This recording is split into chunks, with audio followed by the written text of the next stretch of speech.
Né en 1976, Julien Nil est un réalisateur et auteur de bande dessinée. Il met en scène son héroïne, Lou, pour la bande dessinée depuis 2004 et la fait grandir de livre en livre jusqu'au lycée. Il adapte cette série pour le cinéma en 2014.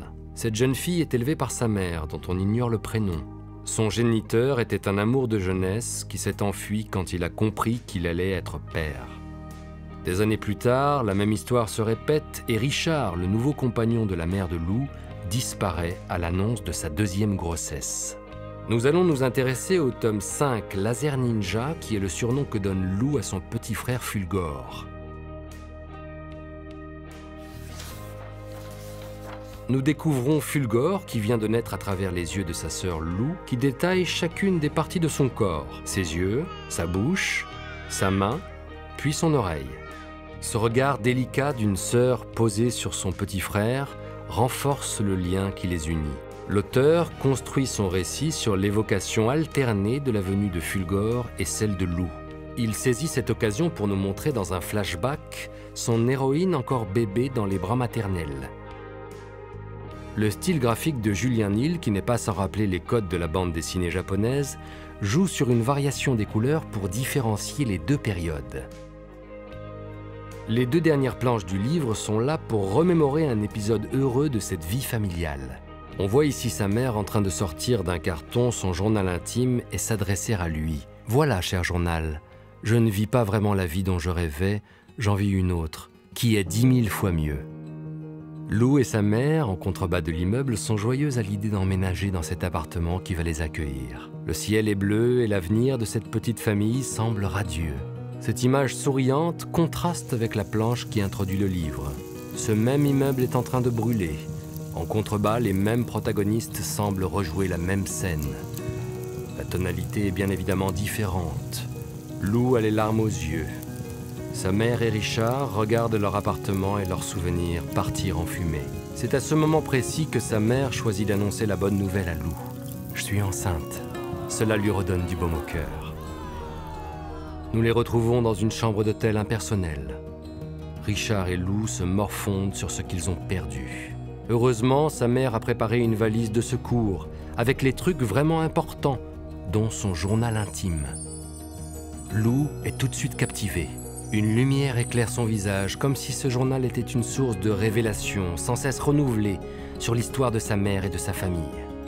Facilement identifiable à sa couleur noire et à sa tête de mort sur la couverture, il apparaît à des moments clés de la narration. Lorsque sa mère se morfond chez ses parents dans son village de Mortebouze, lors de son premier flirt. Il est aussi évoqué par la présence de la tête de mort lors du concert du groupe Rock Night et lors de sa fugue de chez ses parents avec le futur père de Lou, ici sur le minibus. Puis lorsqu'il l'abandonne, après avoir appris qu'il allait être papa. Enfin, Lou l'envoie à Richard pour le convaincre de revenir et ainsi mettre fin à cette histoire d'abandon qui se répète. La réduplication est un procédé de narration que Nil affectionne particulièrement. Non seulement les mêmes événements se répètent, mais la mère de Lou n'est guère plus mature que sa fille. Elle a tous les traits d'une parfaite copine.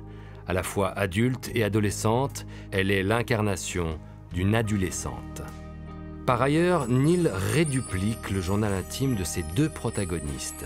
Nous découvrons ainsi dans cette double page, en introduction du livre, le contenu du journal intime de Lou. C'est un mélange de dessins, d'écrits et de photos. Lou choisit des titres évocateurs pour se raconter. Les vacances sont finies, petite topologie des sentiments, et utilise un Polaroid intitulé Home Sweet Home pour se représenter de retour de vacances au sommet de son immeuble. Comme pris par le feu, le journal semble en train de brûler. Julien Nil utilise cet effet visuel comme un élément pré-narratif. Cette page qui brûle annonce l'incendie à venir dans la première planche. Il nous laisse aussi entendre que le journal intime de Lou a disparu dans cet incendie. En conclusion du livre, l'emploi de l'adjectif « nouveau » dans le titre « Cher nouveau journal » nous confirme cette information. Julien Nil utilise ainsi ce journal intime comme un fil conducteur pour construire sa narration entre hier et aujourd'hui et donner aussi un accès privilégié au lecteur à ce récit initiatique. Celui-ci leur sert de miroir pour se confronter aux mêmes situations. La puberté, les premiers flirts, les drames familiaux, ou ici ce qui préoccupe Lou, c'est-à-dire réussir à convaincre Richard de revenir et ainsi reconstruire le cocon familial.